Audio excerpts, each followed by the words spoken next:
Hey, hi, what's up? I'm Sean, and welcome back. This is number 7, part number 7. We are over halfway. Well, now after this, we'll be over halfway through my breakdown of the lyrics to every single song on my debut album, Lovesick. This one is Cycle Continues, and we will be continuing with this series that I've been doing. So, with that all being said, let's go ahead and hit that intro. All right, so coming off the back of making the Lose Myself in NOLA video, it was only like 30 minutes long, so it wasn't too crazy.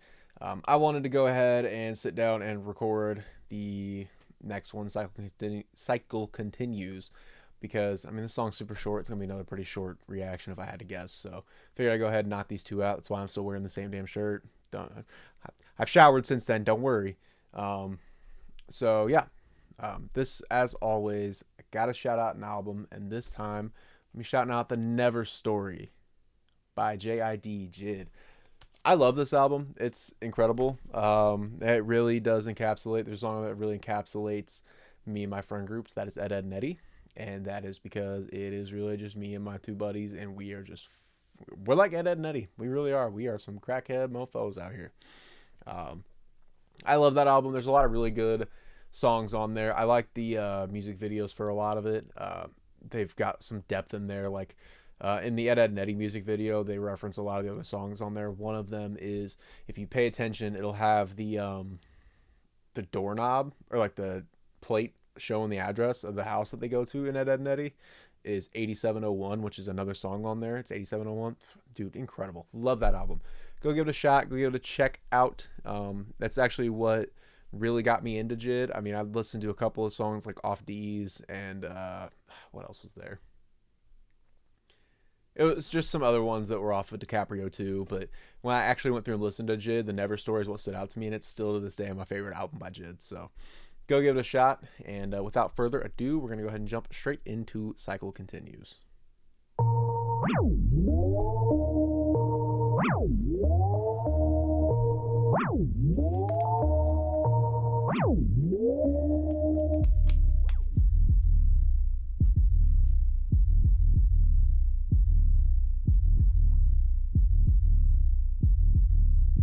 Reminiscing on premonitions, pissed off from my NOLA visit, frustrated with my friend cause I was stuck babysitting. Where did this come from? Still that shit I left at home, who cares? I got a long drive ahead. That's when your name rings like a Tidal bell in my head. Claire? But I don't even know a Claire. Deep in thought, out the window I stare, trying to shrug it off, knowing deep down how much I still fucking care. If you don't know your past, then you're doomed to repeat it. I guess the cycle continues until you defeat it. Thought my bad luck had turned around, but my past is coming back now, and I'm too stubborn to back down. When the cycle continues, how will you wag now? Yeah. How will you wag now? All right, so that's the first verse and the chorus. I'm gonna go ahead and backtrack and jump straight on in. So, in the Losing Myself in NOLA video, I talked a little bit about how I experienced some like voodoo premonitions involving Claire, where like, I mean, this is me telling the story about it.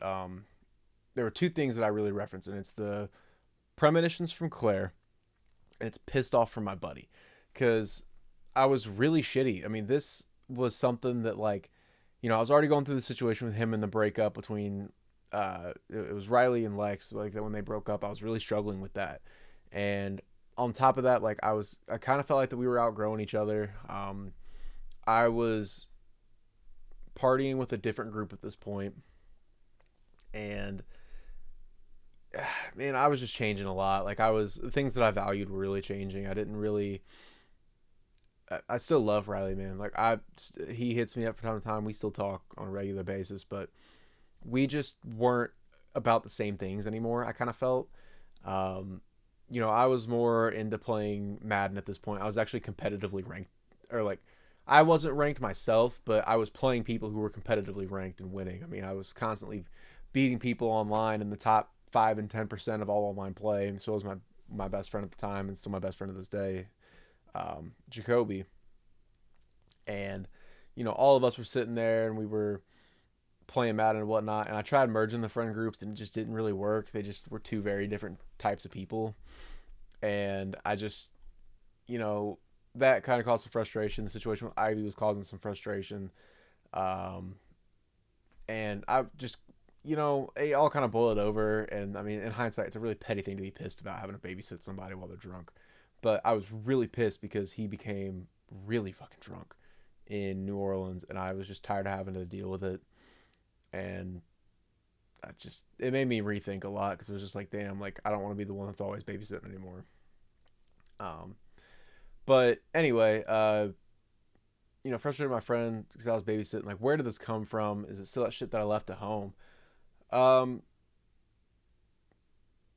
that's pretty much me, kind of referencing the drive to and being at New Orleans, where like I was frustrated with it, and it's like, now I'm on my way back. Like I left all that shit at home. I was trying to run from that shit in New Orleans, and basically that shit being all the things I just talked about. Ivy, the breakup, the dealing with all that shit all at once, all the changes that were happening in my life. I was still talking to Kimmy at that point. Who cares? I got a long drive ahead. So when your name rings like a Tidal bell in my head, Claire, but I don't even know Claire. So this was going to New Orleans. I was playing Pokemon Heart Gold, and that's what the Tidal bell is. The Tidal bell, this is nerding out, by the way, right here. The Tidal bell in Heart Gold version is what you get, I believe, to help you unlock Ho-Oh. So you have to go to the, what was it, Tin Tower or something like that. The tower that's in Eckertique City that isn't the burned one, it's the one that Ho-Oh resides in. You go up there, and then you have to have the Tidal bell to enter and all this, and then you have to have the rainbow wing as well to get in. And there's the scene where, like, and this is where I was at in the game, was going there, because you beat who is it? You beat Claire, the gym leader, and then after that you go and you get Ho-Oh before the Elite Four. And there's this scene where like these little bells are ringing, right? And if you listen, the sound that I found, I didn't sample Heart Gold, full disclaimer, I did not sample that game because I know Nintendo will fucking come at me if I say that I did. But I 1000% did not. I'll pull it up right now if you don't believe me. But what I did was I think that it was like a shaker or a snare or something in the sound kit that I had that sounded similar to it. And I tweaked it a little bit to my liking just because I was like, well, this sounds kind of what I'm looking for. Like, it does kind of sound like it, but it's not it. And when I went and did that, I was like, oh shit, that sounds perfect for this. And this song is the weirdest song that's on the album, by the way, but I love this song. It was actually my buddy Jacoby's favorite song. I feel like I got some like real anger behind my voice too when I first come in. There's a little bit more emotion versus a generally more monotone album. The the original shit. What was I gonna say? Oh, the original melody to this was actually like doo doo doo doo doo doo. And you can kind of hear bits and pieces of it, but then I threw in like that, like kind of like zips it up in a way and then unpackages it again. The whole reason that changed was because I played it for my buddy, and he was like, 1, 2, buckle my shoe. I was like, bro, fuck you. And I was like, 1, 2, buckle my shoe ass beat. So I had to change it, obviously. But anyway, I've got way off track there. Going back to the story about like Claire and all that, I'd beaten Claire in the game, and then the Tidal bell and all of that. That was just kind of where I was at in the game. And for whatever reason, the name Claire just kept ringing in my head. And, deep out thought, the window I was there trying to shrug it off, knowing deep down how much I still fucking care. Like, really what I was getting at was, like, I kept hearing this name Claire in my head, and I was like, what, am I going to meet a Claire? Like, what's going to happen? Why the fuck is his name resonating in my head so vividly? And I was also talking to Kimmy at the time, so it just didn't make a lot of sense. And I was still fighting the fact that I still really cared about Ivy. I had accepted that it was time to move on, time to move past all of this, but I had to move past Ivy, and I was really struggling with that. And this was just, I was, playing the video games, I was partying, all that, just so I could get away from it. And I was just pissed about it all still. And I was hurt by it too, which is part of the being pissed. So then it goes into the chorus where it's, if you don't know your past, then you're doomed to repeat it. I guess the cycle continues until you defeat it. Thought my bad luck had turned around, but my past is coming back now, and I'm too stubborn to back down. When the cycle continues, how will you act now? So, this is me referencing this. I mentioned in the Losing Myself in Nola music video. Sorry, I'm blanking on that name for whatever reason. I mentioned it in that music video where, I was really into Ivy, and I really did care about her, and I was really running from that, and I was struggling with it. And I had been stuck in this cycle pretty much where I just was trying to break out of it. I was trying to get out of it. And, I convinced myself I was better off alone. I was trying something new with Kimmy, but I was feeling it, but I wasn't feeling it to the way that I kind of wanted to.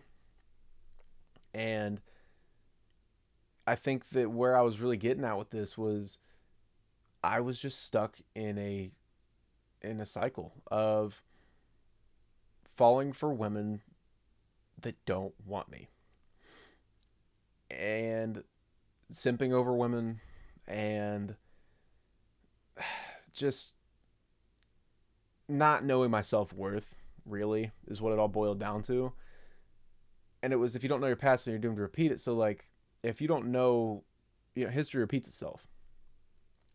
And I kept doing the same things, not just with Ivy, but with many other women in my life over the course of my life, where I would try to convince them that I'm, not to convince them, but you know what I mean, to prove to them that I was good enough. And really, I was just coming off like I wasn't good enough in the first place. And if you don't know your past, then you're doomed to repeat it. Like, I had become oblivious to this. Sorry, my dog's gonna ape shit. I become oblivious to all of this, and it was time for me to acknowledge that and to do better. I guess that continues until you defeat it. So for me, like, I was continuing down this path of having this cycle and continuing to do these same things over and over and over again. And yeah, it was very destructive. It was very exhausting, and you have to break that cycle in order to get out of it. Thought my bad luck had turned around, and my past is coming back now. I mean, basically being like, I've tried to run away from Ivy by being alone, by talking to Kimmy and all that, but it's starting to come back. It's starting to haunt me. It's starting to surface back up, and in the worst ways possible. Because I'm too stubborn to back down. I'm too stubborn to make those changes to, really go about actually putting in that kind of work, because that's a different kind of work than just getting yourself on a workout schedule or whatever. When the cycle continues, how will you act now? And then it goes from me asking me how will I act now to all of a sudden, like, yeah, how are you gonna act now? Like, there was this dark force that's been pulling at me all along, throughout the entire album, that whole story, like back with like God Knows and all that. And it's pretty much just me sitting there and being like, yeah, well, how are you gonna act now? Like, and then that thing being like, yeah, well, I guess we'll find out, huh? So that being said, we're gonna go ahead and jump into verse 2, where I explain a little bit more how the story progresses. I make it back home and I unpack my bags, trying to forget about all the good times that I had. I'm focused on the negatives once reality comes back. Still feeling the heartbreak from when she went and broke my ass. Get a call the next day, other groups trying to hang. Allison's got a hot friend, the whole squad's trying to bang. Hop in my car, drive, we're going out tonight. Finally I pull up and take a step inside. If you don't know your past, then you're doomed to repeat it. I guess the cycle continues until you defeat it. Thought my bad luck had turned around, but my past is coming back now, and I'm too stubborn to back down. When the cycle continues, how will you act now? Yeah. How will you act now? By the way, I love this production on this song. Like, the chorus was like the I don't know what the fuck that was. I'm tired, y'all. But like that thing that just kind of like bounces back and forth and sounds like an alien beaming you up in a way. I don't know why this song is just so cool with production. This is one of the better produced songs in my opinion. It's not your typical like bump bump bump bump 1 2 3 4 count, but it's like, just creatively, I love this song. So I make it back home and I unpack my bags, trying to forget about all the good times that I had, focus on the negatives once reality comes back, still feeling the heartbreak from where she went and broke my ass. So I talked about this a little bit in the Losing Myself in Nola music video as well. These two are kind of intertwined. I didn't even realize how intertwined these were, to be honest with you, up until making these reactions. Holy shit, this is crazy. But I I make it back home and unpack my bag. Basically, like, I'd come home from New Orleans. I had walked inside. I had unpacked everything. I was still dressed like I was going to New Orleans. And my buddies hit me up and they're like, "Hey, you want to come over and hang?" And at this point, I was kind of shitty because that it was a long ride. I was already shitty and just trying to get through that ride, and then I was shitty about everything that was going on. I was shitty about babysitting my friend, and I was just shitty, in all honesty. I was focused on the negatives. I was just upset. I was having to come back to the reality and face everything that I've been running from through partying and all that. And, so feeling that heartbreak before she went and broke my ass. Now, she did not break my ass physically. She just broke my heart, and that just couldn't come up with a better rhyme. So I get a call the next day where my buddy's like, "Hey, man, you want to come over? You want to hang out? Allison's got a hot friend." And Allison had hyped her up like she was fucking best things in sliced bread. And I mean, she was very attractive, don't get me wrong. At that point in my life, I told everybody, I was like, "Damn, man, she was a 10.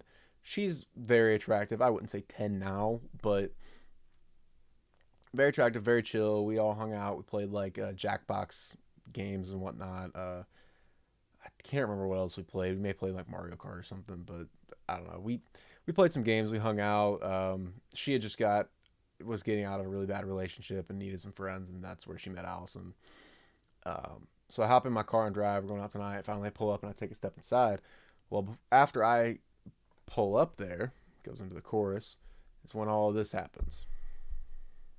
I look at her and ask her name. My name's Claire, I hear her say. And suddenly I'm met with pain. Shortly after I leave the room, anxiety came to play. Hot enough to turn a gay man straight. This is the big leagues, am I ready to play? Fuck it, I set myself straight. I walk back in and now I'm back to playing games. I've been down this road before, but will the outcome be the same? If you don't know your past, then you're doomed to repeat. So what happens here is, I told you about the premonition that I had about like Claire from the video game and all that, right? And I got to this Voodoo City and all that, and all of a sudden, who do I run into? This hot friend that Allison has is named Claire. And dude, it tripped me out so hard because I'm sitting there. By the way, she ended up being super into like witchcraft and all this other shit. And so I'm sitting there, I'm like, bro, what the fuck? Like this, how did this work out like this? And I'm just super anxious because like I go in there and I'm like, damn, this is like the hottest girl I've ever been in a room with. And I literally like they had like this setup where it was like over here was what we called the den, and it was just a chill place for all of us to hang out and play video games. Then there was like old like French doors, and then on the other side was the kitchen with like dining room, and then the kitchen on the other side of it. So I walk into the dining room, and I'm like, holy fuck, like this girl is fucking crazy hot. And I'm like, okay, whoa, like pause, take a step back, let's go back. And I literally turned around, I went back into the den, I grabbed my water, took a sip of it real quick, took a deep breath, I was like, let's go get it. And I walked back in there. I mean, when I say how to turn a gay man straight, this girl is fucking crazy attractive. And I'm sitting there, I'm literally thinking to myself, I'm like, man, like, am I ready for this? Like, am I ready to? Because in my head, at this point, I'm like, okay, I've been dealing with these premonitions. I've been looking for somebody that I'm gonna fall in love with. That's gonna be my forever person. Because that's what I wanted out of Ivy. That's what I kind of wanted out of Kimmy. But I was kind of realizing that wasn't gonna fade. That was fading away and not really working out. And after getting a premonition like that, and then you meet someone, I was sitting there thinking like, oh fuck, crazy, this is the one, man. Like, fuck yeah, I better not fuck this up. And I'm like, all right, fuck it. I set myself straight. Let's go back in, and now I'm back to playing games. And pretty much what I was doing was, this is how I got her number because she had ordered pizza for everybody. Dope move, by the way. Hell yeah, fuck yeah. She wanted some money back for it, and I was like, well, I don't have any of like the cash. I think all I had was Cash App. I didn't have like Venmo or anything.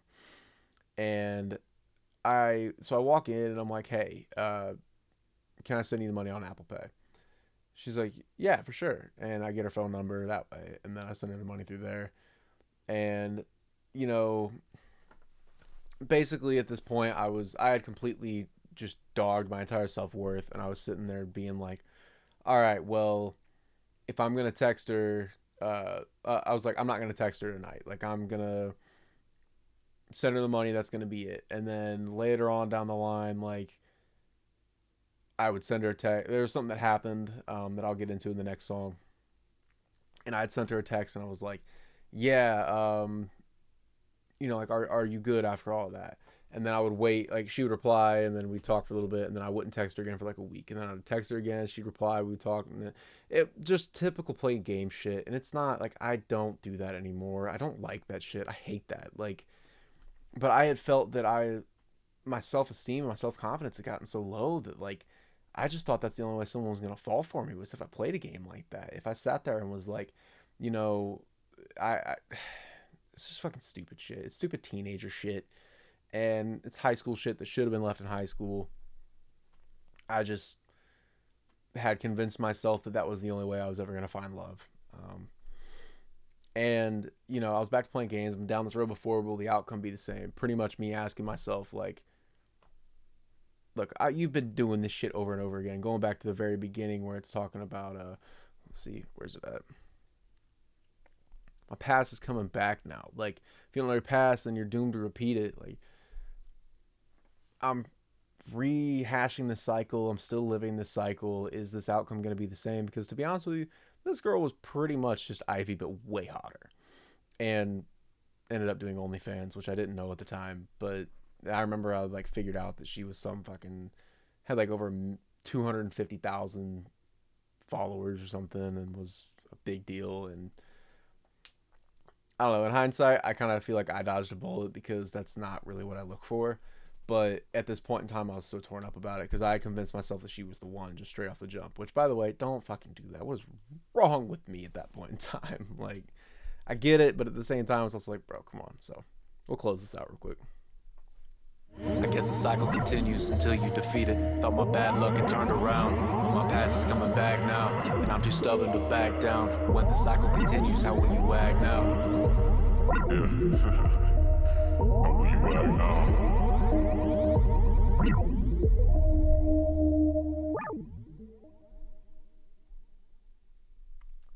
So that is Cycle Continues.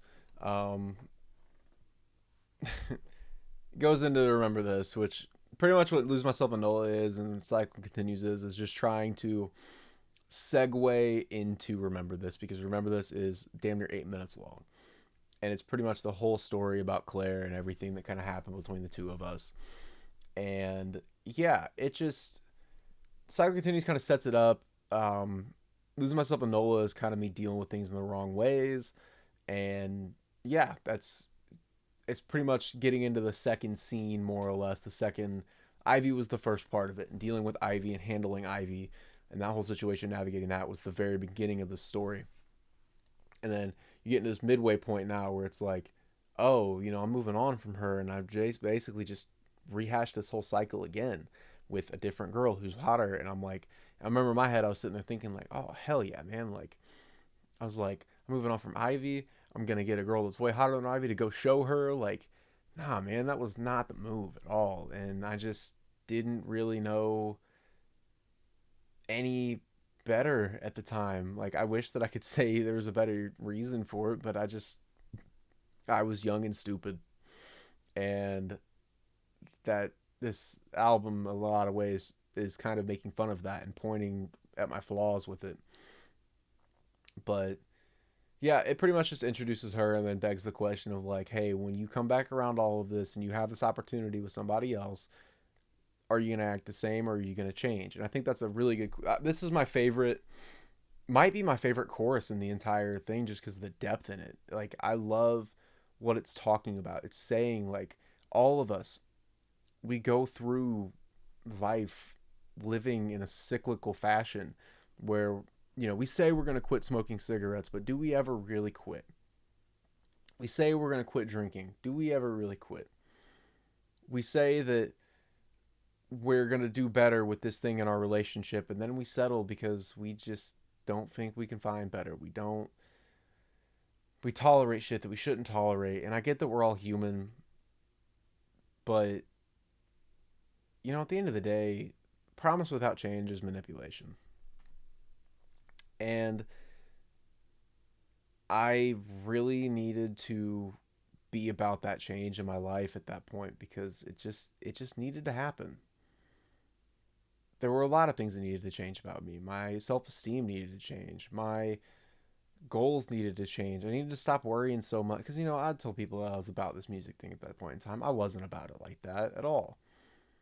And I needed to focus more on that. I needed to be locked in on that rather than focused on what I was focused on, which was pussy. And it was women, and it was trying to find my soulmate at 20 years old, 21 years old. And man, it just wasn't the move. That cycle needed to be broken, and I'm very grateful to say that that cycle has been broken. I've learned a lot from this, and I've learned a lot about myself and about that cycle, and about not repeating those same mistakes and falling into those same pitfalls that led me to where it led me, which where it led me I will get into in the next installment and next installation of these reactions with Remember This. You can see a little bit of a sneak peek here with Remember This, but we'll be getting into this one here next, so stay tuned. Thank you for watching, as always. Drop a like, subscribe, comment, all that other fun stuff. It really does help out. Go stream the album. Like I said, I'm still in my infancy with all of this. I'm very excited about where all this is going to go, so stay tuned. And it's been real. I'm Sean. Y'all know. Take care. I'll see you in the next one.